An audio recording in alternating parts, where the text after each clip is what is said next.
Hello बच्चों, मैं हूं नवीन और आपका स्वागत करता हूं आपके अपने YouTube चैनल में जिसका नाम है brilliant biology the brain scoop. तो दोस्तों, अभी तक मैंने जो आप लोगों को पिछले 2 लेक्चर्स पढ़ाए हैं, जिसमें कि मैंने ग्लाइकोलिसिस पढ़ाया, जिसमें मैंने क्रेब साइकिल पढ़ाया।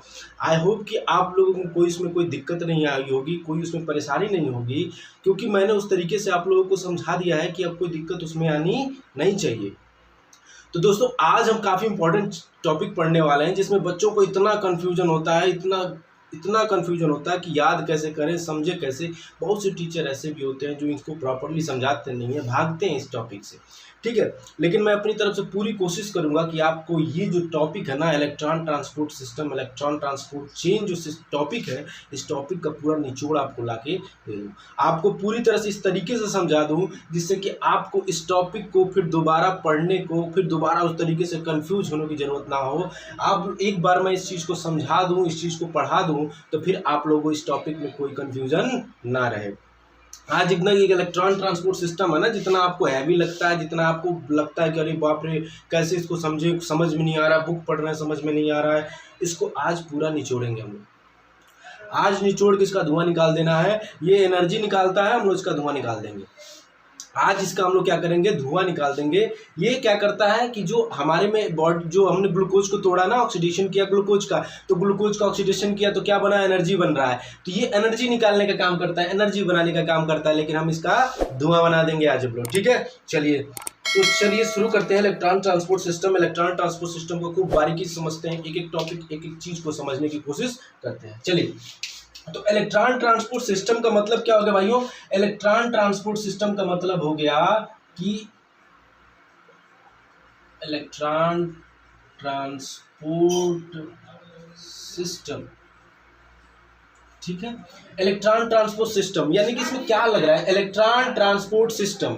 ठीक है, इलेक्ट्रॉन ट्रांसपोर्ट सिस्टम यानी कि इलेक्ट्रॉन का क्या हो रहा है, यहाँ ट्रांसपोर्ट हो रहा है, यानी कि इलेक्ट्रॉन का मूवमेंट हो रहा है। इलेक्ट्रॉन एक जगह से दूसरे जगह जा रहा है। किसमें माइटोकॉन्ड्रिया के इनर मेम्ब्रेन स्पेस पे, इनर मेम्ब्रेन पे क्या हो रहा है, ये इलेक्ट्रॉन ट्रांसपोर्ट सिस्टम चल रहा है। कहाँ चल रहा है ये, माइटोकॉन्ड्रिया में। ठीक है, चलिए तो शुरू करते हैं। इसको समझने के लिए इसका पहले हम लोग थोड़ा सा व्यू बनाते हैं, इसका थोड़ा सा हम लोग क्या करते हैं, समरी बनाने की कोशिश करते हैं कि क्यों पढ़ रहे हैं भाई, आखिर हम इलेक्ट्रॉन ट्रांसपोर्ट सिस्टम को क्यों पढ़ते हैं। चलिए, तो मैं क्या करता हूं कि कुछ ऐसे, ये क्या है, चलो इसको बना देता हूं फिर आपको समझ।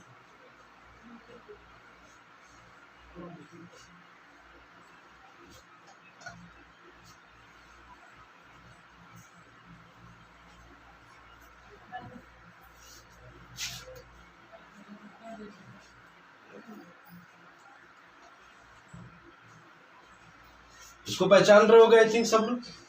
ये खुद कह रहा है कि अरे यारो मुझे पहचानो, मैं हूँ कौन। ये कौन है, ये है तुम्हारा माइटोकॉन्ड्रिया। ये क्या है, माइटोकॉन्ड्रिया। ये माइटोकॉन्ड्रिया हमने बना दी। ये क्रिस्टी है, ये आउटर मेम्ब्रेन। क्या है, ये क्या है, इसका आउटर मेम्ब्रेन। ये क्या है, इसका आउटर मेम्ब्रेन। ये क्या है इसका, इनर मेम्ब्रेन। ये क्या है इसका, इनर मेम्ब्रेन। और ये क्या है इसका, इनर मेम्ब्रेन स्पेस। एक मिनट रुकिएगा।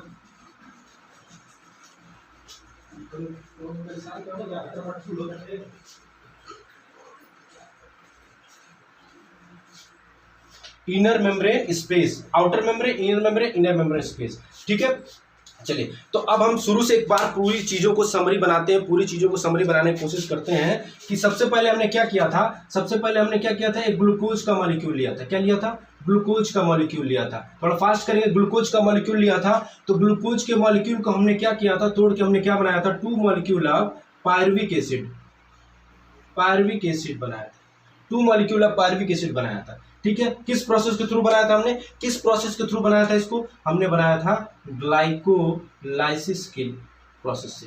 ग्लाइकोलिसिस किया था, और ग्लाइकोलिसिस करके हमने क्या किया था, 2 मॉलिक्यूल ऑफ पायरुविक एसिड हमने बना दिया था। 2 मॉलिक्यूल ऑफ पायरुविक एसिड हमने बना दिया था। अब ये पायरुविक एसिड कहाँ गया था, पायरुविक एसिड गया था माइटोकॉन्ड्रिया में। ये तो साइटोप्लाज्म है, ये मान लो कि पूरा सेल है, तो सेल है, तो ये कहाँ हो रहा था, ये सेल मान लो कि पूरा सेल है, ठीक है, ऐसे मान लो, ये देखो ऐसे, ठीक है, ये पूरा सेल है। तो ये क्या है, साइटोप्लाज्म। साइटोप्लाज्म में हमने क्या कराया, ग्लाइकोलिसिस कराया। ग्लाइकोलिसिस कराया ग्लूकोज का, तो 6 कार्बन का था, तो दो मॉलिक्यूल पायरुविक एसिड बन गया, 3 और उसके बाद ये जो पायरुविक एसिड बना था वो कहाँ गया था, पायरुविक एसिड एंटर कर गया था किसमें एंटर कर गया था, मैट्रिक्स ऑफ द माइटोकॉन्ड्रिया में। माइटोकॉन्ड्रिया का मैट्रिक्स में एंटर किया था, और मैट्रिक्स में एंटर करके यहाँ पे 2 पायरुविक एसिड जो था वो किसमें कन्वर्ट हो गया था भाई, वो किसमें कन्वर्ट हो गया था, वो कन्वर्ट हो गया था 2 molecule of acetyl coenzyme A. Acetyl coenzyme A में ये कन्वर्ट हो गया था। इसी को हमने क्या नाम दिया था, लिंक रिएक्शन बोला था। इसको क्या हमने बोला था, प्रिपरेटरी फेज या लिंक रिएक्शन हमने इसी को बोला था, ठीक है। और ये क्या कर रहा था, जो ग्लाइकोलिसिस और क्रेब्स साइकिल को जोड़ने का काम कर रहा था। अब ये जो 2 एसिटिल कोएंजाइम ए है, ये किस में जाएगा, ये आगे प्रोसेस में क्या करेगा, ये क्रेब्स साइकिल में एंटर कर जाएगा। किस में एंटर करेगा, ये क्रेब्स साइकिल में एंटर करेगा। तो क्रेब्स साइकिल में एंटर करने के बाद अब देखो हुआ क्या है कि क्रेब्स साइकिल में तो एंटर कर गया, ये क्रेब्स साइकिल में एंटर कर गया ये साइटोप्लाज्म इसका। अब देखो जब हमने क्या किया था, ग्लाइकोलिसिस किया था, तो ग्लाइकोलिसिस किया था तो उस दौरान हमें क्या क्या मिला था, हमको मिला था 2 ATP मिला था। अब तुम कहोगे सर 2 ATP कैसे मिला था, तो 2 ATP हमें कौन सा मिला था, हमें SLP वाला मिला था। SLP का मतलब क्या है, सबस्ट्रेट लेवल फास्फोराइलेशन जो हुआ था, उस सबस्ट्रेट लेवल फास्फोराइलेशन से हमें केवल 2 ATP ही मिली थी। कितनी ATP मिली थी, 2 ATP बस हमें मिली थी। हमें कितनी ATP मिली थी, 2 ATP मिली थी, ठीक है। और हमें और क्या मिला था, हमें क्या मिला था, हमें NADH मिला था। क्या मिला था, NADH मिला था। हमें क्या मिला था, और NADH मिला था, ठीक है। यहाँ पे हमने क्या किया था, जब हमने लिंक रिएक्शन कराया था, तो लिंक रिएक्शन के दौरान भी हमें क्या मिला था, हमें क्या मिला था, हमें NADH मिला था। हमें क्या मिला था, NADH मिला था। क्रेब्स साइकिल जब हमने कराया था, तो क्रेब्स साइकिल के दौरान भी हमें क्या क्या मिला था, हमें 2 मॉलिक्यूल ऑफ ATP SLP यानी substrate level phosphorylation. Substrate level phosphorylation का मतलब क्या है कि डायरेक्ट ATP के फॉर्म में मिला। आप लोग सोचते होंगे इसको आप लोग के दिमाग में 4 चलता होगा कि अच्छा हमें डायरेक्ट तो 4 मिलता है, लेकिन 4 नहीं मिलता बाबू। हमें टोटल कितना ATP मिलता है, टोटल ATP हम ग्लाइकोलिसिस में हमने देखा था कि 10 होती है, लेकिन हमें नेट गेन कितनी आती है, केवल 8 ATP आती है, जिसमें से 6 ATP तो बस इसकी है, NADH2 की है, लेकिन 2 ATP जो है वो डायरेक्ट हमें मिली है। तो वही है, ये क्वेश्चन पूछता है, इसको ध्यान में रखो कि ग्लाइकोलिसिस में सबस्ट्रेट लेवल फास्फोराइलेशन से कितनी ATP मिलती है, तो 2 ATP मिलती है। क्रेब्स साइकिल में सबस्ट्रेट लेवल फास्फोराइलेशन से कितनी ATP मिलती है, तो 2 ATP मिलती है। ध्यान रखना, तो टोटल पूछेगा कि अगर टोटल सबस्ट्रेट लेवल फास्फोराइलेशन से एक ग्लूकोज मॉलिक्यूल जब ऑक्सीडाइज होता है तो कितनी ATP मिलती है, तो 4 ATP मिलती है हमें, ठीक है। चलो ये ध्यान रखना। अभी मैं बेसिक इलेक्ट्रॉन ट्रांसपोर्ट सिस्टम तक पहुंचने के लिए अभी कोशिश कर रहा हूं कि वहां तक मैं पहुंच जाऊं आपको पिछली चीजों से जोड़ते हुए, ठीक है। चलो, तो क्या हुआ, 2 यहाँ पे मिला, 2 ATP यहाँ मिली। यहाँ क्या मिला, हमें NADH मिला, यहाँ भी NADH मिला। और क्रेब्स साइकिल में हमें क्या मिलेगा बाबू, क्रेब्स साइकिल में हमें क्या मिला था, NADH भी मिला था, एंड FADH भी हमें मिला था। कितना मिला था अभी इसकी बाद में बात करेंगे, कितना मिला था इसकी बाद में बात करेंगे कि इसमें कितना NADH2 मिला था, इसमें कितना NADH2 मिला था, ठीक है, ठीक है। अब देखिए, अब हमें बात क्या करना है, हमें ATP जो डायरेक्ट सबस्ट्रेट लेवल फास्फोराइलेशन से मिल रहा है वो तो हमें मिल ही गया है ना, वो तो हमें ATP के फॉर्म में मिल ही गया है, लेकिन हम वहां जोड़ते लेते हैं कि इतनी NADH2 से 3 ATP मिलता है, FADH2 से हमें 2 ATP मिलता है, हम वहां जोड़ लेते हैं, लेकिन एक्चुअली वो ATP उस तरह में मिलता नहीं है। हमें इतना पूरा प्रोसेस करना पड़ता है उस NADH2 को, उस FADH2 को चेंज करने में। ATP के फॉर्म में काफ़ी मशक्कत करनी पड़ती है, इलेक्ट्रॉन ट्रांसपोर्ट सिस्टम पूरा चलाना पड़ता है, तब जाके वो जो है NADH2 और FADH2 किसमें चेंज होता है, ATP में चेंज होता है। चलो ठीक है, अब ये NADH2 और FADH2 क्या होगा, ये कहाँ एंटर कर जाएगा बाबू, ये यहाँ पे देखो इलेक्ट्रॉन ट्रांसपोर्ट सिस्टम चल रहा है, ETS चल रहा है, यही ETS में क्या करेगा, एंट्री कर जाएगा। कहाँ कर जाएगा, ETS में एंट्री कर जाएगा। ये ETS में क्या करेगा, एंट्री कर जाएगा। ठीक है, ठीक है, समझ में आ गया हम क्यों पढ़ रहे हैं ईटीएस को। अब यही जब ईटीएस में एंट्री करेगा ये NADH2 और FADH2, उसके बाद से हम इससे क्या करेंगे, एटीपी निकालने का काम करेंगे। यानी कि मेनली जो ईटीएस का काम क्या है कि जो NADH2 और FADH2 हमें पूरे ऑक्सीडेशन के दौरान मिल रहे हैं, उनसे हमको क्या बनाना है, एटीपी का फॉर्मेशन करना है, एटीपी हमें बनाना है। चलिए अब मैं इसको रब कर दे रहा हूं, अब इसको पॉज करके नोट डाउन कर लेना, ठीक है। इसको आप लोग एक बार वो कर देना, ओवरव्यू है, समझो कि हमें ईटीएस तक पहुंचने का ये ओवरव्यू है। ये ईटीएस नहीं है, ईटीएस तक पहुंचने का मैंने एक ओवरव्यू बनाया है जिससे हम ईटीएस तक पहुंचेगा। हाँ भैया, पुरानी चीजों को भी मैंने क्या कर दिया, जोड़ने का काम कर दिया। चलिए NADH2, इसमें बस NADH2 और FADH2 का हीरो है, बस बाकी कोई नहीं, NADH2 और FADH2 है। चलो अब थोड़ा सा एंट्री हम लोग करते हैं, थोड़ा सा अब आगे बढ़ते हैं, ईटीएस की तरफ बढ़ने की कोशिश करते हैं। अभी तो सब पुरानी चीजें रिवाइज कराई मैंने कि आपको इससे जोड़ा जा सके कि हाँ अच्छा ये चीजें थी, ये तो सर ने बताई थी, ये तो पिछले लेक्चर में बता चुके हैं सर, हाँ ऐसे ऐसे तो हुआ था, ठीक है। चलो अब आगे हमें क्या करना है, अब हमें क्या करना है, इलेक्ट्रॉन ट्रांसपोर्ट सिस्टम था, क्या था, electron transport system, electron transport system. थोड़ा सा लेक्चर ये लंबा होगा बट मजेदार होगा, बट क्या होगा, मजेदार होगा। सारी कंफ्यूजन को क्लियर करते हुए एकदम आगे बढ़ेंगे हम लोग। अब तुम्हारे दिमाग में आएगा कि सर इसमें इलेक्ट्रॉन कहाँ से आ गया, इलेक्ट्रॉन का जिक्र क्या मतलब है, कि हम लोग पढ़ रहे हैं यहाँ बायोलॉजी, आप इलेक्ट्रॉन की बात कर रहे हैं, इलेक्ट्रॉन कहाँ से आ गया इसमें है, इलेक्ट्रॉन ट्रांसपोर्ट की बात अपने करने लगा। तो इलेक्ट्रॉन बाबू जो है ना, क्या होता है कि जो NADH2 और FADH2 होता है ना, इसमें इलेक्ट्रॉन्स होते हैं काफी। अब इनमें इलेक्ट्रॉन्स होते हैं ना, तो उनका ट्रांसपोर्टेशन कराया जाता है, उनको ट्रांसपोर्टेशन कराया जाता है पूरे, ठीक है। ईटीएस साइकिल में ट्रांसपोर्टेशन कराते हैं हम, और उस ट्रांसपोर्टेशन से हम क्या करते हैं, एनर्जी हम बनाते हैं, क्या करते हैं, एनर्जी हम बनाते हैं, ठीक है ठीक है ठीक है। इलेक्ट्रॉन क्या करते हैं हम लोग, इलेक्ट्रॉन का हम लोग क्या करते हैं, ट्रांसपोर्ट कराते हैं, ट्रांसपोर्ट कराते हैं, ट्रांसपोर्ट कराते हैं किसका, इलेक्ट्रॉन का।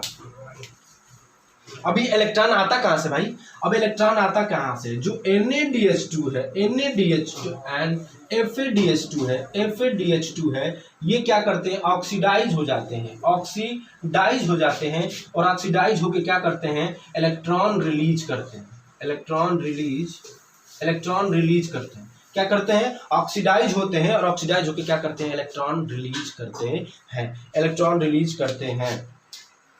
और ये इलेक्ट्रॉन जो होते हैं, जो ये इलेक्ट्रॉन होते हैं, वो मूवमेंट करते हैं, वो ट्रांसपोर्ट किए जाते हैं किसके द्वारा, कुछ प्रोटीन्स होती हैं जिनको हम इलेक्ट्रॉन कैरियर्स बोलते हैं।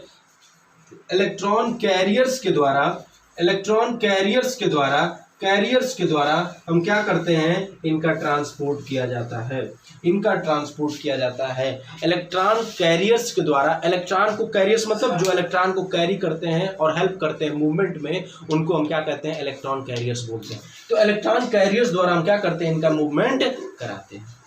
चलो भाई, अब इलेक्ट्रॉन कैरियर्स भी समझ लेते हैं कि इलेक्ट्रॉन कैरियर्स क्या है, कौन कौन से इलेक्ट्रॉन कैरियर्स होते हैं जो इसमें इन्वॉल्व होते हैं, कौन कौन से इलेक्ट्रॉन कैरियर्स होते हैं जो इसमें इन्वॉल्व होते हैं। चलो वो भी देख लो भाई, देखो अब इलेक्ट्रॉन कैरियर्स, यहाँ देख लो, इलेक्ट्रॉन कैरियर्स यानी जो कैरी करे किसको, इलेक्ट्रॉन को, और किस में हेल्प करे, उसके मूवमेंट में हेल्प करे, उसके ट्रांसपोर्टेशन में हेल्प करे, उसको हम लोग क्या कहते हैं, इलेक्ट्रॉन कैरियर्स बोलते हैं। चलो ठीक है, तो कौन कौन से इलेक्ट्रॉन कैरियर्स हैं, कौन कौन से इलेक्ट्रॉन कैरियर्स हैं, कौन कौन से इलेक्ट्रॉन कैरियर्स हैं। पहला है FMM, दूसरा है FES, तीसरा है साइटोक्रोम्स में कौन कौन से साइटोक्रोम्स है भाई, बहुत सारे साइटोक्रोम्स होते हैं इसमें। साइटोक्रोम कौन कौन से हैं, cytochrome B, cytochrome C1, cytochrome C, cytochrome A and cytochrome A3। इतने साइटोक्रोम होते हैं। कौन कौन से, cytochrome B, cytochrome C1, cytochrome C, cytochrome A and cytochrome A3। ये मैंने इस तरीके से एरो देके इसको इसीलिए लिखा कि आपको याद भी हो जाए, आपको याद भी हो जाए कि यही सीक्वेंस भी होता है जिससे इलेक्ट्रॉन ट्रांसपोर्ट होता है। यही सीक्वेंस से इलेक्ट्रॉन ट्रांसपोर्ट होता भी है। किससे? बी से C1 में, C1 से C में, C में A से A, फिर A से A3 में, A3 के बाद फिर से वो कहाँ आ जाता है? मैट्रिक्स में आ जाता है। ठीक है, ठीक है, इतना समझ में आ गया सबको? सबको समझ में आ गया? अगला क्या है? अगला भी देखो, अगला एक और है यूबिक्विनोन। यूबिक्विनोन, यूबिक्विनोन, ठीक है, इसको क्या बोलते हैं हम लोग? यूबिक्विनोन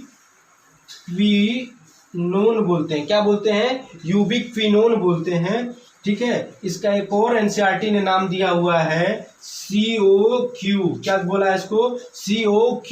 COQ का मतलब क्या बोला है? COQ का मतलब बोला है coenzyme of Q, coenzyme of Q. यानी कि इसका जो यूबिक्विनोन है, यूबिक्विनोन को एक और नाम दिया गया है COQ, जिसको बोला गया कोएंजाइम ऑफ क्यू। एनसीईआरटी में इसका जिक्र किया हुआ है, आप लोग इसको देख सकते हैं। ठीक है, एनसीईआरटी में इसका जिक्र किया हुआ है, इसको आप लोग देख सकते हैं। ठीक है, ठीक है, ठीक है ना?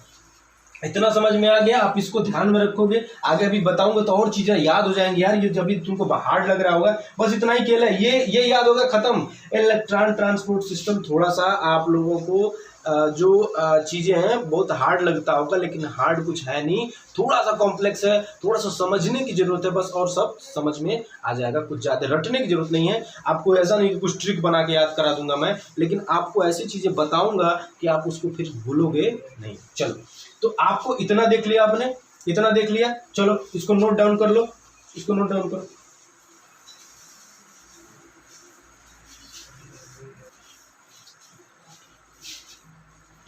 तो चलिए, हमने क्या देखा? हमने ये देख लिया कि इलेक्ट्रॉन जो होते हैं, इलेक्ट्रॉन कैरियर्स कौन कौन से होते हैं। अब जो इलेक्ट्रॉन कैरियर्स को कैरी किए होता है ना, अब इलेक्ट्रॉन कैरियर्स तो इलेक्ट्रॉन को कैरी करेंगे, लेकिन इलेक्ट्रॉन कैरियर्स को भी कोई जो कॉम्प्लेक्स होते हैं, कुछ प्रोटीन कॉम्प्लेक्स होते हैं जो क्या किए होते हैं, एंजाइम कॉम्प्लेक्स होते हैं, वो क्या किए होते हैं? उसको कैरी किए होते हैं, उसको फिक्स किए होते हैं। ठीक है, फिक्स किए होते हैं उसको, उनके बारे में हम जान लेते हैं वो कौन कौन से कॉम्प्लेक्स होते हैं। एनसीईआरटी जो लेटेस्ट एनसीईआरटी है उसने क्या बताया है कि 5 हमारे जो कॉम्प्लेक्सेस होते हैं, 5 कॉम्प्लेक्सेस के बारे में एनसीईआरटी ने बताया। पहले जो एनसीईआरटी थी वो चार के लिए दावा करती थी कि जो 4 कॉम्प्लेक्सेस पाए जाते हैं, लेकिन अभी जो एनसीईआरटी है वो क्या बोलती है कि 5 कॉम्प्लेक्सेस होते हैं। कौन कौन से कॉम्प्लेक्सेस हैं देख लेते हैं। Complex 1, complex 2, complex 3, complex 4, complex 5। Complex 1 2 3 4 5 हो गया। अब देखो कॉम्प्लेक्स 1 को हम लोग क्या बोलते हैं? NADH dehydrogenase. क्या बोलते हैं हम लोग क्या बोलते हैं? NADH डिहाइड्रोजिनेज बोलते हैं। क्या बोलते हैं? NADH डिहाइड्रोजिनेज बोलते हैं। ठीक है, दूसरा जो कॉम्प्लेक्स 2 है उसको हम लोग क्या बोलते हैं? FADH2 डिहाइड्रोजिनेज बोलते हैं। क्या बोलते हैं? FADH2 dehydrogenase. यानी कॉम्प्लेक्स 1 जो है वो स्पेसिफिक हो गया किसके लिए? NADH2 के लिए। जो कॉम्प्लेक्स 2 है किसके लिए स्पेसिफिक हो गया? FADH2 के लिए। अब देखो कॉम्प्लेक्स 3 में क्या है? Cytochrome B/C1 complex. क्या है? बी और C1 कॉम्प्लेक्स जो होगा इसको बोलते हैं। फोर्थ को क्या बोलते हैं? साइटोक्रोम A3 या फिर साइटोक्रोम C ऑक्सीडेज बोलते हैं। और फिफ्थ वाले को क्या बोलते हैं? ATP सिंथेटेज बोलते हैं। क्या बोलते हैं? ATP synthetase. यानी कि जो फिफ्थ कॉम्प्लेक्स का है उस फिफ्थ कॉम्प्लेक्स के हेल्प से ही क्या बनेगा? ATP का फॉर्मेशन होगा। ATP का फॉर्मेशन किसकी वजह से होगा? फिफ्थ जो हमारा कॉम्प्लेक्स है उस फिफ्थ कॉम्प्लेक्स के हेल्प से क्या बनेगा? ATP बनेगा। ठीक है, अब एक और चीज ध्यान दे लो कि जो हमने इलेक्ट्रॉन कैरियर्स आपको बताया था, जो इलेक्ट्रॉन कैरियर्स आपको बताया था, वो इलेक्ट्रॉन कैरियर्स जो होते हैं वो अलग अलग कॉम्प्लेक्सेस में कैसे अरेंज होते हैं उनको भी जान लेते हैं। तो कॉम्प्लेक्स 1 में जो होता है उसको क्या कौन कौन सा होता है? FA1 और FES। यानी FMN और FES किस में होता है? कॉम्प्लेक्स 1 में। कॉम्प्लेक्स 2 में केवल FES होता है। कॉम्प्लेक्स 3 में क्या होता है? ध्यान से याद कर लोगे, cytochrome B, cytochrome C1, cytochrome S।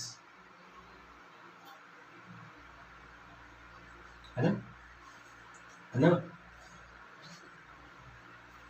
ठीक है, चलो, और कॉम्प्लेक्स 4 है तो कॉम्प्लेक्स 4 में क्या क्या होता है, कॉपर ए पाया जाता है, साइटोक्रोम ए होता है, साइटोक्रोम ए3 होता है और कॉपर बी होती है। यानी कॉपर और साइटोक्रोम पाए जाते हैं। इसमें भी कॉपर और साइटोक्रोम पाए जाते हैं। कौन कौन से पाए जाते हैं, कॉपर ए पाया जाता है, कॉपर बी पाया जाता है, साइटोक्रोम ए पाया जाता है, साइटोक्रोम ए3 पाई जाती है। किसमें, फोर्थ में। फोर्थ में क्या क्या, copper A, copper B, cytochrome A, cytochrome ए3। इसमें कौन सा, साइटोक्रोम थर्ड वाले में साइटोक्रोम बी, एफईएस और साइटोक्रोम C1। इसमें एफईएस और पहले वाले में एफईएस और एफएमएन। याद हो गया, याद हो गया, याद हो गया ना भाई। कैसे याद करोगे, पहले में एफईएस एफएमएन, दूसरे में केवल क्या, एफईएस, तीसरे में क्या है तुम्हारा साइटोक्रोम बी, साइटोक्रोम C1 और एफईएस, और चौथे में क्या है तुम्हारा copper A, copper B, cytochrome A, cytochrome ए3। सबका हो गया, सारे इलेक्ट्रॉन कैरियर्स बता दिए मैंने कहाँ कहाँ होते हैं। लेकिन कुछ तो बच गया, कुछ तो बच गया भाई, कुछ तो बच गया। कुछ वो कौन से इलेक्ट्रॉन कैरियर्स हैं जो बच गए, जो कौन से इलेक्ट्रॉन कैरियर्स हैं जो बच गए। मैंने आप लोगों को नाम थोड़ा जिक्र किया था ना, नाम जिक्र किया था किसका, मैंने आप लोगों को बोला था यूबिक्विनोन और साइटोक्रोम सी। ये दोनों कहीं दिख रहे हैं, यहाँ जो सी दिख रहा है वो C1 है, इससे कंफ्यूज मत होना, C1 है। साइटोक्रोम सी और यूबिक्विनोन कहीं भी इसमें दिख नहीं रहे हैं। यानी कि ये जो होते हैं ये किसी किसी किसी कॉम्प्लेक्स के अंदर नहीं होंगे। यानी ये किसी कोई इनको बांधे हुए नहीं होगा, ये क्या होंगे, फ्री टू मूव होंगे। ये इलेक्ट्रॉन को ऐसे ही, ठीक है, ये ऐसे लेके मूव कराएंगे, ऐसे मूव कराएंगे। लेकिन ये इनको क्या बोलते हैं हम लोग, फ्री आयन कैरियर। ठीक है, क्या बोलते हैं इनको, इनको हम लोग क्या बोलते हैं, इनको हम लोग क्या बोलते हैं, इनको हम लोग क्या बोलते हैं, क्या बोलते हैं, मोबाइल, मोबाइल या फ्री आयन कैरियर्स बोलते हैं। मोबाइल, मोबाइल इलेक्ट्रॉन कैरियर्स बोला जाता है।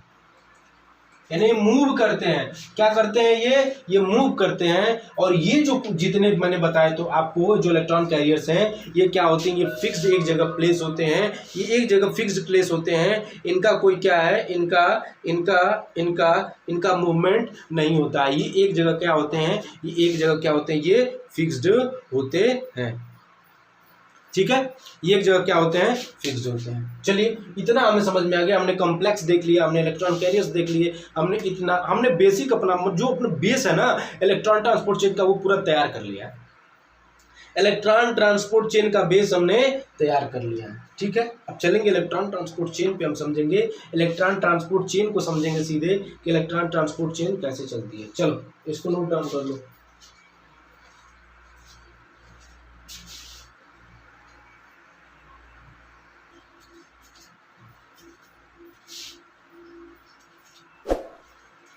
चलिए, कॉम्प्लेक्स हमने देख लिया, कॉम्प्लेक्स देख लिया। अब थोड़ा सा समझने की कोशिश करते हैं, थोड़ा।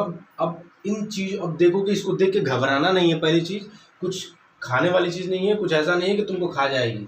ठीक है, घबराना नहीं है, घबराना नहीं है, सोचना है, थोड़ा समझने की कोशिश करना है कि क्या चीजें हैं। ठीक है, चलो अब कुछ चीजें देख लो, समझ लो और ध्यान बैठा लो उसमें।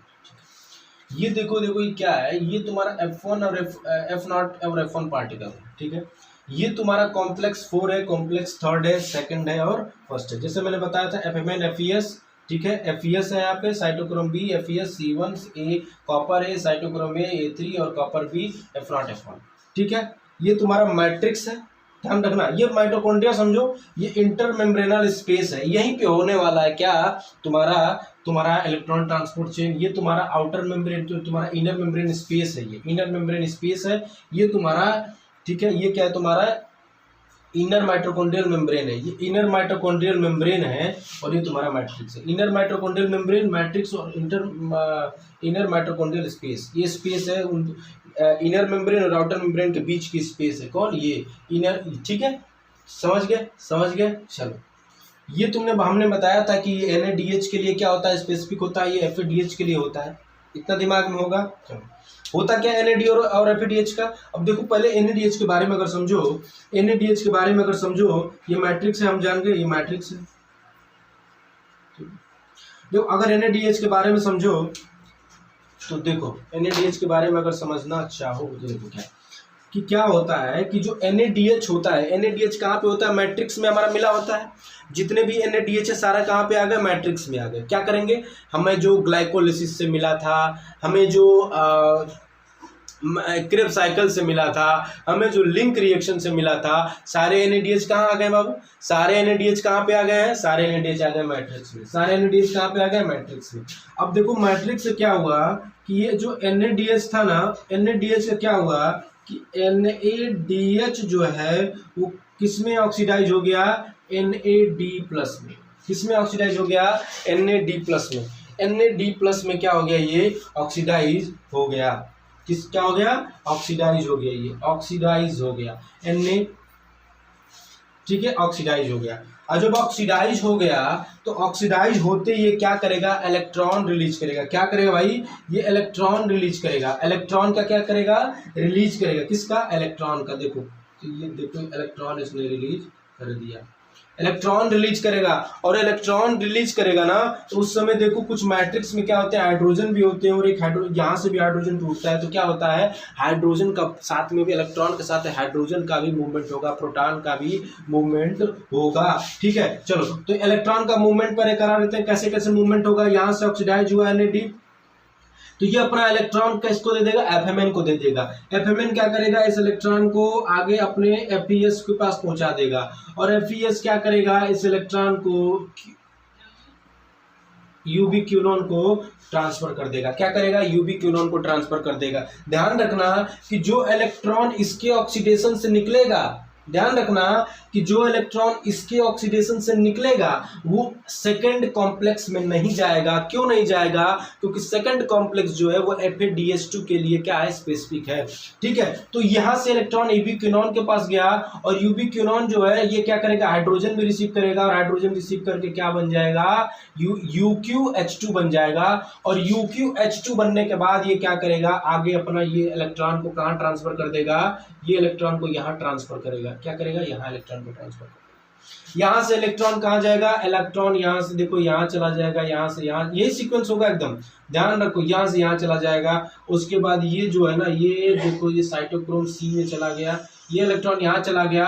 अब ये इलेक्ट्रॉन जो है कॉपर को ट्रांसफर करेगा, कॉपर इसको ट्रांसफर करेगा, ये इसको ट्रांसफर करेगा, ये इसको ट्रांसफर करेगा और उसके बाद वो क्या करेगा, दोबारा मैट्रिक्स में एंट्री। देख लिए NADH2 के साथ जब ऑक्सीडेशन हमने कराया तो इलेक्ट्रॉन का मूवमेंट ऐसे ऐसे हुआ।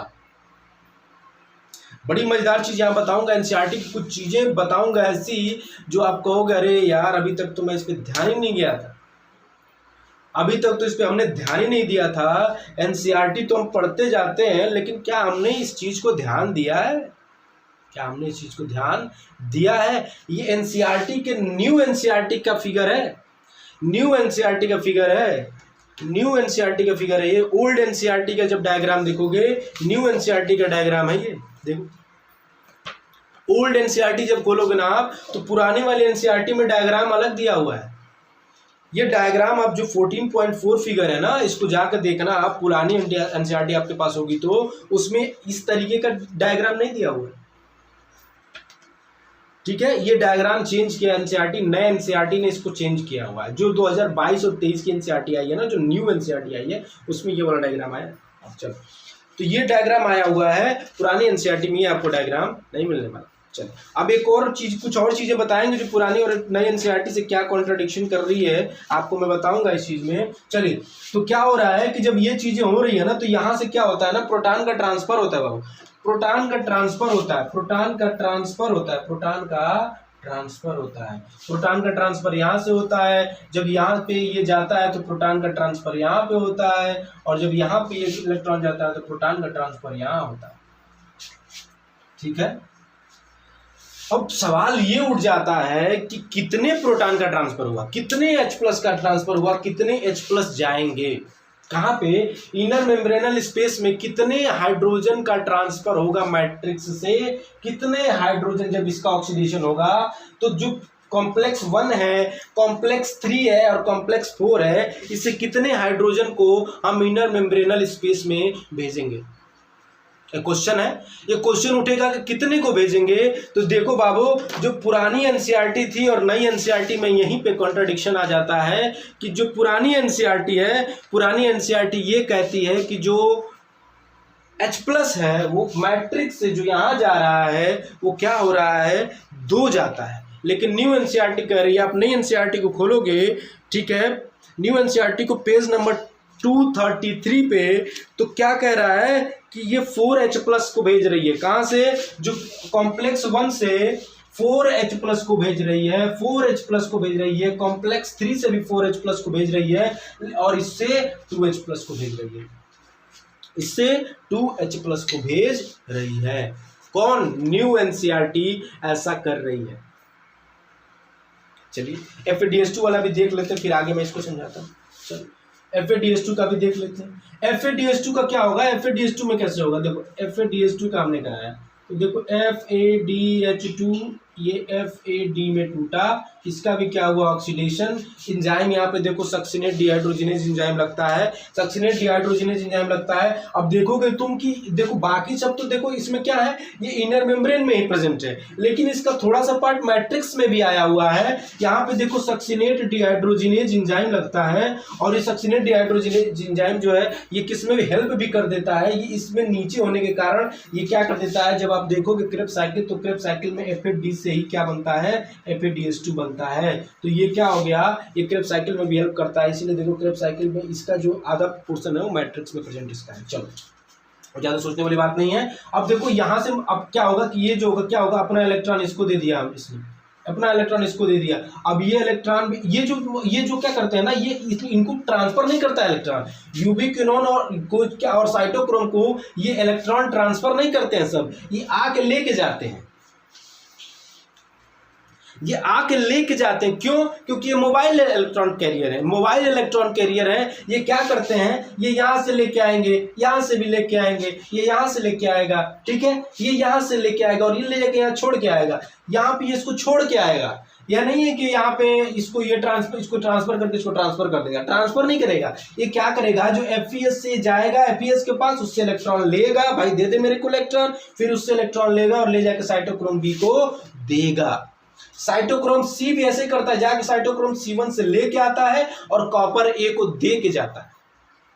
क्यों देता है ये, क्योंकि ये मोबाइल इलेक्ट्रॉन कैरियर्स है। कैसे हैं, मोबाइल इलेक्ट्रॉन कैरियर्स हैं। ठीक है, ठीक है, चलो इतना समझ में आ गया, हमें इतना समझ में आ गया, ठीक है। अब देखो FES भी क्या करेगा, अपना इलेक्ट्रॉन को, ये इलेक्ट्रॉन इसका, इसके इलेक्ट्रॉन को क्या करेगा, FES के इलेक्ट्रॉन को लेके आएगा, फिर यहां से भी ये ऐसी सेम प्रोसेस, बस इसमें ये वाला फर्स्ट जो कॉम्प्लेक्स है वो इन्वॉल्व नहीं होगा, ध्यान रखना। फिर आगे का प्रोसेस सारा जो होगा ना वो सेम होगा, सारा प्रोसेस जो होगा ना वो सेम होगा, सारा प्रोसेस इलेक्ट्रॉन ट्रांसपोर्ट का वो सेम होगा, ठीक है, सेम होगा, सारा प्रोसेस क्या होगा, सेम हो जाएगा, कोई भी इसमें डिफरेंस नहीं आएगा, केवल इसमें एंट्री नहीं करेगा, ठीक है। अब देखो जब ये चीजें हो गई तो अब NaDH2 से अगर हम देखते हैं तो कितने इलेक्ट्रॉन की न्यू एनसीईआरटी के अकॉर्डिंग कितने H+ आए FADH2 से और NaDH2 से। H+ NaDH2 से अगर देखें तो इनर मेम्ब्रेन मैट्रिक्स में कितना चला गया, इनर मेम्ब्रेन स्पेस में कितना चला गया 4 + 4 + 2 यानी कि 10H+ molecule by NaDH, 10H+ molecule by NaDH। और इसके द्वारा ये वाला इन्वॉल्व होगा नहीं, तो 4 और 6 कितने हो जाएंगे, 6H+ by FADH, 6H+ by FADH, कितना 6H+ बाई FADH। ये देखो न्यू एनसीईआरटी के द्वारा मैंने बता दिया। न्यू एनसीईआरटी जो दिया है, न्यू एनसीईआरटी ने उसके हिसाब से ये चीजें ऐसे हो रही हैं, ठीक है, ऐसे हो रही हैं। आप इसको देखना, इसको ओपन करके देखोगे तो ये चीजें आपको इस एनसीईआरटी के डायग्राम में देखने को मिलेगी। 4H+, 2H+, ठीक, ये मैंने बता दिया। अब देखो एनसीईआरटी और कहाँ कॉन्ट्रडिक्शन करती है, ये तो हमने बता दिया। अब अगर इस हिसाब से एक और चीज थोड़ा समझ लो, कि अब ये H+ क्या होता है, तो समझ लो, तब उस चीज को मैं क्लियर और करूंगा। ये H+ क्या होते हैं, देखो ग्रेडियंट एक और चीज आती है कि जब ये H+ क्या होते हैं, जब यहाँ जाते हैं तो देखो क्या होता है कि यहाँ पे देखो H+ की संख्या कम होती है, यहाँ पहले से भी होती भी है H+। तो ये H+ जब यहाँ से यहाँ जाते हैं ना, तो जब यहाँ से यहाँ जाते हैं ना, तो क्या करती है ये, देखो हाई लो पोटेंशियल से हाई पोटेंशियल पे जा रही है, लो पोटेंशियल से हाई पोटेंशियल पे जब जाती है तो यहाँ पे क्या करता है, एसिडिटी क्रिएट कर देता है, और यहाँ पे क्या कर देता है, बेसिसिटी क्रिएट कर देता है। क्या करता है, यहाँ पे एसिडिटी क्रिएट कर देता है, और यहाँ पे क्या करता है, बेसिसिटी क्रिएट कर देता है, क्योंकि H+ यहाँ पे कम हो गए ना, जब यहाँ से H+ वहाँ चले गए तो H+ यहाँ कम हो गए। कहाँ, मैट्रिक्स में, तो मैट्रिक्स में बेसिसिटी क्रिएट करता है, और यहाँ पे एसिडिटी क्रिएट करता है। क्या करता है, एसिडिटी क्रिएट करता है।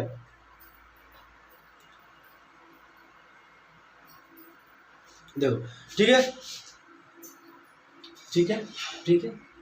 तो जो ये जो ग्रेडियंट है ना, ये देखो सब, जो क्या होता है कि ये जो ग्रेडियंट जो होते हैं, चेंज होते हैं, तो इससे पीएच में इफेक्ट पड़ेगा। पीएच में इफेक्ट पड़ नहीं रहा है, जैसे मान लो कि यहाँ से यहाँ चला गया तो यहाँ पे एसिडिटी हो गया, एसिडिक कैरेक्टर हो गया, एसिडिक हो गया, और यहाँ बेसिक हो गया, यहाँ एसिडिक हो गया और यहाँ बेसिक हो गया। ठीक है, चलो, तो एक और चीज़ अब समझ लेते हैं, एक और चीज़ समझ लेते हैं हम, एक और चीज़ समझ लेते हैं।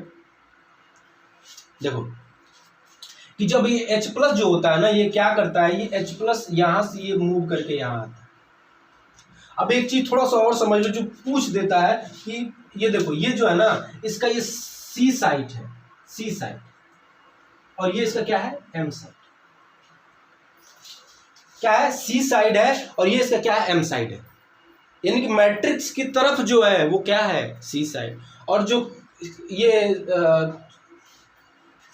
बाहर की तरफ जो है उसको क्या बोलते हैं हम लोग, सी साइड बोलते हैं। क्या बोलते हैं, सी साइड बोलते हैं। साइटोप्लाज्म की तरफ जो है, साइटोप्लाज्म की तरफ है तो सी साइड, इधर है तो चलो चलो चलो चलो चलो चलो। अब एक और चीज ध्यान लो कि जो F0 होता है ना बाबू, F0 होता है, वो कहाँ पे होता है, इनर मेम्ब्रेन में पाया जाता है, वो इनर मेम्ब्रेन में होता है, वो F0 इनर मेम्ब्रेन में ही। तो इस तरीके के प्रोटीन जो होते हैं जो मेम्ब्रेन में धसे, उसको इंटीग्रल प्रोटीन बोलते हैं। तो ये क्या है, इनर मेम्ब्रेन में प्रेजेंट होता है, और F0 जो होता है इनर मेम्ब्रेन में होता है, और F1 जो होता है वो किधर होता है, मैट्रिक्स की तरफ होता है। चलो, तो अब क्या होता है, ये 2H+, ये H+ है ना, वो क्या करते हैं कि जो F0 F1 पार्टिकल है ना, इसके थ्रू क्या करते हैं, एंट्री करते हैं। ये इसको हमने क्या बोला था, यहाँ पे कौन सा कॉम्प्लेक्स, यहाँ पे कौन सा वो पाया जाता है, एटीपी सिंथेटेज। एटीपी सिंथेटेज जो ये कॉम्प्लेक्स 5 है, इसको क्या बोलते हैं, एटीपी सिंथेटेज। यानी कि इसी की हेल्प से हमें एटीपी अब बनेगी। अब इसके से बताने से पहले एक बार आप लोग क्या करो, आप लोग क्या करो, जो रिस्पिरेशन का जो एक क्या है, रिएक्शन है, रिएक्शन क्या है, C6H12O6 plus C6H12O6 plus 6O2, ये क्या बनाता है, 6CO2 बनाता है, plus H2O plus energy, H2O plus energy, 6H2 plus energy, ये बनाता है, ये बनाता है। ठीक है, अब देखो हमने क्या किया, अब हम तुम ये बोलोगे कि सर इसका तो हमने क्या कर दिया, ऑक्सीडेशन कर दिया, पूरा खत्म कर दिया, तोड़ दिया हमने ग्लूकोज को, लेकिन ये ऑक्सीजन जो था वो कहाँ गया, और ये पानी जो बन रहा है, पानी तो मैंने आज तो ग्लाइकोलिसिस पढ़ लिया, हमने वो पढ़ लिया, पानी बना ही नहीं, पानी कहाँ गया, एनर्जी तो चलो कुछ बनी एटीपी के फॉर्म में, अभी एनर्जी जो है ना DH2 और FADH2 के फॉर्म में, चलो उसको बनाएंगे। CO2 हमने सारा निकाल दिया, CO2 हमने सारा निकाल दिया है, इसको तोड़ के सारा CO2 निकाल दिया है, O2 का खर्च करना बाकी है, पानी बनाना बाकी है। चलो, तो देखो बाबू कि जो यहाँ पे इलेक्ट्रॉन आया हुआ था ना, किससे, FMN से FES, FE से यूबिक्विनोन, UQS2, साइटोक्रोम B, FES, ये जो पूरी सिस्टम को होते हुए जब यहाँ पे आया है इलेक्ट्रॉन, तो इसको यहाँ पे पता है क्या मिलेगा, इसको यहाँ पे मिलेगा हाफ O2। और जो ये H+ कुछ इसमें प्रेजेंट है ना बाबू, ये जो कुछ H+ प्रेजेंट है ना, यहाँ पे ये जाएंगे और ये तीनों मिल के ना क्या बनाएंगे, मेटाबॉलिक वाटर बनाते हैं। क्या बनाते हैं, मेटाबॉलिक वाटर का फॉर्मेशन करते हैं। क्या बनाते हैं, मेटाबॉलिक वाटर का बनाते हैं। एनसीईआरटी ने लिखा है मेटाबॉलिक वाटर बनाते हैं। क्या बनाते हैं, मेटाबॉलिक वाटर बनाते हैं। ठीक है, मेटाबॉलिक वाटर का फॉर्मेशन करते हैं। ठीक है, आया समझ में? कि अब ऑक्सीजन कहाँ हेल्प, ये जो इलेक्ट्रॉन यहाँ पे आया ना, ये इलेक्ट्रॉन इतने एनर्जेटिक होते हैं कि जब जितना ये जंपिंग जपाक कर रहे हैं ना, ये यहाँ से जंप करके यहाँ से जंप, या जंपिंग जपाक ही तो कर रहे हैं, गाना सुना जंपिंग जपाक। तो ये क्या होता है कि यहाँ से क्या कर रहे हैं, जंप कर रहे हैं, जंप करके यहाँ से कॉम्प्लेक्स 1 कॉम्प्लेक्स 3 कॉम्प्लेक्स 4 कॉम्प्लेक्स 2 से कॉम्प्लेक्स 3 कॉम्प्लेक्स 4। तो ये जो मूवमेंट हो रहा है ना, तो ये जितना मूवमेंट करते हैं इतने इलेक्ट्रॉन एनर्जेटिक होते हैं कि जब ये मूवमेंट करते हैं तो एनर्जी रिलीज करते हैं। ये क्या करते हैं, एनर्जी रिलीज करते हैं, और एनर्जी रिलीज करते हैं, और जब इलेक्ट्रॉन फिर से सोचो ये घूम फिर के फिर अपने ही घर आ गया है ये, और फिर यही इलेक्ट्रॉन जो होते हैं ना, ये क्या करते हैं, ऑक्सीजन से जुड़ते हैं, और ऑक्सीजन से जुड़ के और H+ से जुड़ के मेटाबॉलिक वाटर बना देते हैं। क्या करते हैं, मेटाबॉलिक वाटर का फॉर्मेशन कर देते हैं। और जो यहाँ पे NAD और FAD बन रहा था ना, FAD बन रहा था, ये फिर से तुमको आगे ग्लाइकोलाइसिस और क्रेब्स साइकिल में हेल्प करेगा, फिर से उसी तरीके से फॉर्मेशन, ये मैट्रिक्स में रहेगा तो वहाँ पे क्रेब्स साइकिल में हेल्प करेगा। ठीक है, यहाँ पे देखो इलेक्ट्रॉन और ऑक्सीजन और H+ आयन मिलकर क्या बना दी, मेटाबॉलिक वाटर बन गया। और दूसरी चीज, अब एक और चीज समझो कि जो H+ आया, यहाँ H+ आया ना, तो अब ये हो गया कि भाई यहाँ पे इतने H+ है, कितने H+ आएंगे तो एक ATP बनेगा, कितने H+ आएंगे तो एक ATP बनेगा। यहाँ भी आपकी NCERT जो है थोड़ा सा कॉन्ट्रडिक्शन क्रिएट कर देती है, उस चीज़ को भी मैं दिखाऊंगा। यहाँ भी आपकी NCERT कॉन्ट्रडिक्शन क्रिएट कर देती है। आप जब न्यू NCERT उठाओगे तो न्यू NCERT, पुराने NCERT में तो पुराने NCERT के हिसाब से तो मैं बताऊंगा कैसे क्या है, लेकिन न्यू NCERT के बेसिस पे भी देखिए यहाँ पे इसने क्या लिखा है। यहाँ पे जब आप ये इस डायग्राम के सामने ये पढ़ोगे ना, नीचे से थर्ड लास्ट लाइन तो पढ़ोगे तो यहाँ लिखा है कि जब 4 क्या लिखा है कि for each ATP produce 4H+ passes through F0 from the intermembrane space to the matrix down the electrochemical proton gradient, यानी कि जो क्या होता है, F0 पार्टिकल से जब 4H+ आयन जो 4H+ जब F0 पार्टिकल से पास करते हैं, आते हैं किसमें, मैट्रिक्स में, तो एक ATP मॉलिक्यूल बनता है। समझ में आ गया कि जब 4H+ आयन, यानी कि जब 4H+ आयन जब आते हैं, यहाँ पे 4H+ आयन आते हैं तो क्या बनता है, ADP से ATP एक ATP बनता है। यानी 4H+ से एक ATP बनता है तो 10 से कितने बन जाएंगे, बताऊंगा, अभी समझाऊंगा। ठीक है, 4H+ से। लेकिन NCERT देखो यहीं पे अपने ही बातों को यहाँ कॉन्ट्राडिक्ट कर रही है। यहाँ इस डायग्राम में दिखा रही है कि 2H+ आयन जब एंट्री किया है F0 पार्टिकल से तो एक ATP बना हुआ है। F0 पार्टिकल से जब 2H+ जब एंट्री किए हैं तो एक ATP बना हुआ है। यहाँ कॉन्ट्राडिक्शन दोनों जगह कर रहा है, यहाँ कॉन्ट्रडिक्शन कर रहा है ये। अब देखो जो पुराना डायग्राम था उस हिसाब से ऊपर 10H+ आयन आ रहे हैं NADH2 के, 10H+ आयन आ रहे हैं NADH2 के, 10H+ आयन आ रहे हैं किसके, NADH2 के। तो जब 10H+ आयन और 4H+ से एक ATP बन रहा है तो 10H+ आयन से कितने ATP बनेंगे, 2.5 ATP बनेंगे। यानी कि जो NCERT ने क्लेम किया है उससे हमें कितनी ATP मिलनी चाहिए, हमें एक NADH से 2.5 ATP मिलनी चाहिए। लेकिन हमारी NCERT जो है वो ये कहती है कि एक NADH से हमें 3 ATP मिलता है। तो हमें याद भी यही रखना है, क्योंकि पूछेगा तो हमें बताना भी यही पड़ेगा। लेकिन इसके फैक्ट से जो उन्होंने डायग्राम दिया है, जो उन्होंने लिखा है, लेकिन एक डायग्राम में अपना कॉन्ट्रडिक्शन कर दिया। और एक्चुअली में भी यही होता है कि 4H+ से एक ATP बनता है, 4H+ से एक ATP बनता है। ठीक है, 4H+ से एक ATP बनता है। एक साइंटिस्ट थे पीटर माइकल थे, उन्होंने भी यही कहा है कि एक 4H+ से एक ATP बनता है। उन्होंने ये बताया था कि ATP formation by the mitochondria mechanism, जो उन्होंने यही दिया, मैकेनिज्म उन्होंने ही दिया है पीटर माइकल ने। लेकिन NCERT इस चीज़ का क्लेम करती है कि एक NADH से 3 ATP बनता है। ठीक है, लेकिन according to this 2.5 ATP is formed from 1 NADH। FADH में कितने हो गए, 6, तो 6 से कितने हमें मिलेंगे, जब 4 से 1 तो 6 से कितने मिलेंगे, 1.5। लेकिन NCERT ये क्लेम कर दी है कि only 2 molecule of ATP is form from the FADH. लेकिन अगर इससे देखोगे तो 1.5 एफएडीएच 1.5 एटीपी बनेगा एक एफएडीएच मॉलिक्यूल से। ठीक है, तो ये तो हो गया। लेकिन एनसीईआरटी अपनी बातों को ही कॉन्ट्राडिक्ट करती है। आप 233 और 234 पेज नंबर पे आप अपने देखोगे न्यू वाली एनसीईआरटी पे, तो ये कॉन्ट्राडिक्शन हो सके कि इसने पुरानी एनसीईआरटी में तो यही दिया था। पुरानी एनसीईआरटी की बात बता रहा हूं आपको। पुरानी एनसीईआरटी में इसने बोला था कि 2H+ और 2H+ तीनों से जाते हैं और टोटल कितने होते हैं NADH के थ्रू कितने हो जाते हैं, टोटल 6H+ आयन हो जाते हैं। और उसने ये भी बोला था कि एक एटीपी बनने के लिए F0 से 2H+ आयन आता है और बन जाता है। तो इस हिसाब से अगर देखेंगे हम तो एक NADH में कितने H+ जा रहे हैं, तो टोटल 6। तो एक NADH से टोटल 6H+ आएंगे। तो और कितना, एक एटीपी बनने के लिए 2H+ की जरूरत है, तो कितने हो जाएंगे, 6H+ से कितने हो जाएंगे, टोटल 3 एटीपी बन जाएगा।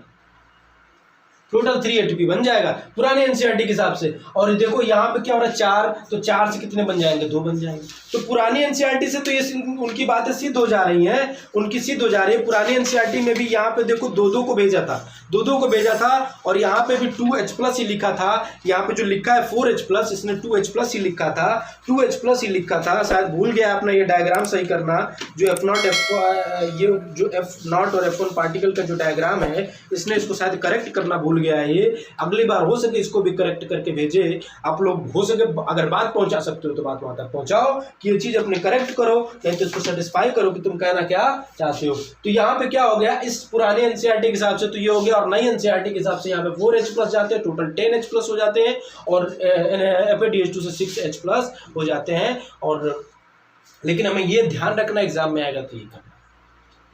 लेकिन एनसीईआरटी ने क्लेम किया है कि 4 H+ से 1 एटीपी बनता है, इसको भी ध्यान रखना है। और कितना H+ जाता है, तो 4H+ जाता है। एनसीईआरटी ने बोला है तो हमें उसको लिखेंगे, उसको करेंगे। लेकिन अगर बोलेगा कि एक NADH से कितनी एटीपी बनती है, तो हम 3 एटीपी लिखेंगे। एक FADH से कितनी एटीपी बनती है, तो 2 एटीपी लिखेंगे। अब देखो एनसीईआरटी कब तक इस चीज को सही करती है और कब तक नहीं करती है। तो ये क्या रह गया, आप आई थिंक आपको किसी को इसमें डाउट नहीं होगा, आपको किसी चीज इसमें डाउट नहीं होना चाहिए। इलेक्ट्रॉन ट्रांसपोर्ट सिस्टम में कोई डाउट होना नहीं चाहिए। अब देखो जो ये H+ आ रहा है ना, इसको एक हाइपोथेसिस के थ्रू समझाया गया है। कीमो हाइपोथेसिस जिसको बोलते हैं, कीमोऑस्मोटिक हाइपोथेसिस बोलते हैं। और उसके थ्रू बताया गया है, जिसमें एक फोर्स का जिक्र किया गया है, PMF प्रोटॉन मोटिव फोर्स, यानी प्रोटॉन के मूवमेंट का फोर्स जो है वो कीमोऑस्मोटिक थ्योरी में इसकी जिक्र की गई है कि इसके वजह से जो C साइड से M साइड की तरफ प्रोटॉन का मूवमेंट होता है। वो कौन सा फोर्स है, अगर ये क्वेश्चन पूछ देता है आपसे कि वो कौन सा फोर्स है जिसके थ्रू जो प्रोटॉन है वो C साइड से M साइड की तरफ आता है, तो क्या बोलोगे आप, PMF प्रोटॉन मोटिव फोर्स। और कौन सी थ्योरी में इसको दिया गया है, तो कीमोऑस्मोटिक थ्योरी थी जिसमें इसका जिक्र किया गया। धुआं छुड़ा दिया ना इसका, ETS का धुआं छूट गया ना भाई, कंफ्यूजन नहीं होगा ना। अब होना नहीं चाहिए वैसे, अगर फिर भी कंफ्यूजन हो रहा है तो कमेंट बॉक्स में जरूर बताना, जो हमेशा कहता हूं मैं, ठीक है, कमेंट बॉक्स में जरूर बताना। अब देखो भैया, इससे बेटर तरीका नहीं हो सकता समझाने का। इलेक्ट्रॉन ट्रांसपोर्ट चेन को इससे बेटर तरीके से समझाया नहीं जा सकता, क्या क्या चीज़ें ध्यान रखोगे, क्या क्या चीज़ें जो है तो ध्यान रखने वाली है, क्या क्या चीज़ें होंगी वो ध्यान रखने वाली हैं। एक चीज़ पहले ध्यान रखना कि अगर तुमसे कोई पूछे कि सबस्ट्रेट लेवल फास्फोरिलेशन में, ग्लाइकोलिसिस में कितने एटीपी बनती हैं, तो क्या बताओगे, 2 एटीपी। क्रेब्स साइकिल में SLP के थ्रू यानी सबस्ट्रेट लेवल फास्फोरिलेशन में कितनी एटीपी बनती है, 2 एटीपी। टोटल एक ग्लूकोज मॉलिक्यूल के ऑक्सीडेशन में SLP के थ्रू कितनी एटीपी बनती है, 4 एटीपी।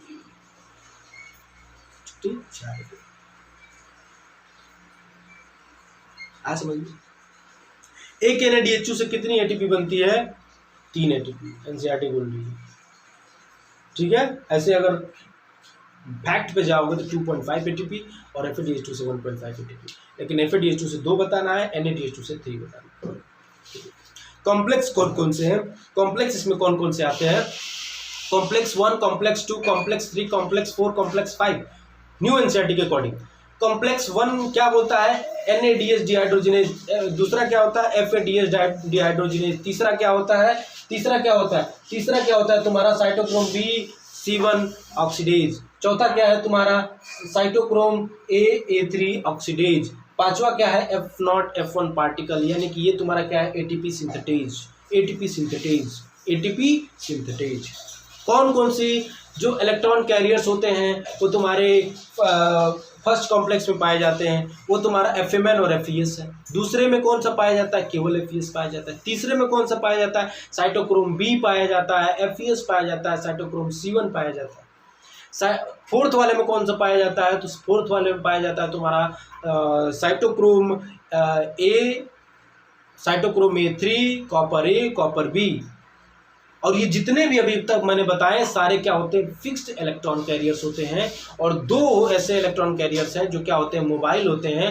वो कौन कौन से? यूबिक्विनोन और एक कौन सा है? साइटोक्रोम C और यूबिक्विनोन। ये भी क्वेश्चन है कि कौन से इलेक्ट्रॉन कैरियर्स जो होते हैं मोबाइल होते हैं? वो यूबिक्विनोन और साइटोक्रोम C। इलेक्ट्रॉन कैसे मूव करता है मैंने बता दिया। इलेक्ट्रॉन मूव करने का सीक्वेंस बता दिया। जो इलेक्ट्रॉन होता है यहाँ से मूव करती इसमें आता है, यहाँ पे इसको ऑक्सीजन मिलता है, ऑक्सीजन के साथ H+ मिलता है और तीनों मिलकर मेटाबॉलिक वाटर बनाते हैं। और जो यहाँ पे क्या होता है? PMF के थ्रू जो C साइड से M साइड की तरफ H+ का मूवमेंट होता है, तो H+ के मूवमेंट की वजह से क्या होता है? यहाँ पे H+ आता है और H+ आने के बाद क्या होती है? ATP का फॉर्मेशन होता है। और according to NCERT total net gain ATP कितनी होती है? 36 से 38 एटीपी हमें मिलती है। 36 से 38 एटीपी हमें मिलती है। 36 से 38 एटीपी हमें मिलती है। ये चीज़ें अब कोई इसमें डाउट होना नहीं चाहिए, क्योंकि इस तरीके से मैंने समझा दिया, मैंने बता दिया कि देखो CO2 सारे कैसे निकले, H2O कहाँ बना, एनर्जी कैसे बनी, मैंने बता दिया। ये देखो जो NADH2 है और FADH2 के लिए से एनर्जी निकालने के लिए कितना पापड़ बेलना पड़ता है आपको दिख गया होगा। इतना पापड़ बेलने के बाद जो डायरेक्टली जो मैंने DH2 से बोल देते हैं 3, FADH2 से 2, वो ऐसे नहीं, इतना जो पापड़ जो बेला जाता है तब जाके वो ATP के फॉर्म में निकल के बाहर आते हैं और वो एनर्जी के फॉर्म में हमें प्राप्त होते हैं। ठीक है, अगर आपको ये वीडियो अच्छी लगी हो तो लाइक और शेयर जरूर कर देना, चैनल को सब्सक्राइब कर देना, बेल आइकन को दबा लेना, जिससे कि अपनी वीडियो की आने वाली नोटिफिकेशन सबसे पहले आपको मिले। अपने हर दोस्तों तक शेयर करना अगर आपको ये वीडियो पसंद आई हो, अगर आपको आपके इलेक्ट्रॉन ट्रांसपोर्ट सिस्टम से सारे डाउट क्लियर हो गए हो, कोई डाउट इसमें ना बचा हो, तो एक प्यारा सा कमेंट जो है वो क्या करेंगे, कमेंट सेक्शन में हमें जरूर देंगे। और ठीक है, जिससे कि हमको मोटिवेशन मिलेगा, जिससे आपके लिए और भी हर तरह के इंफॉर्मेटिव वीडियो जो बायोलॉजी से रिलेटेड है, जो आपको डाउट हमेशा रहता है कि ये वीडियो हमारे लिए ये चैप्टर हमारे लिए बहुत हार्ड है, उनको पूरी तरह से आसान तरीके से आपके सामने पेश करने की कोशिश करूंगा, आपको समझाने की कोशिश करूंगा, जिससे आपको सारे डाउट आपके clear. Thank you everyone, thank you आप लोगों ने इस वीडियो को देखा उसके लिए धन्यवाद। और प्लीज़ इस चैनल को सब्सक्राइब कर देना और वीडियो को लाइक कर देना। Thank you for watching.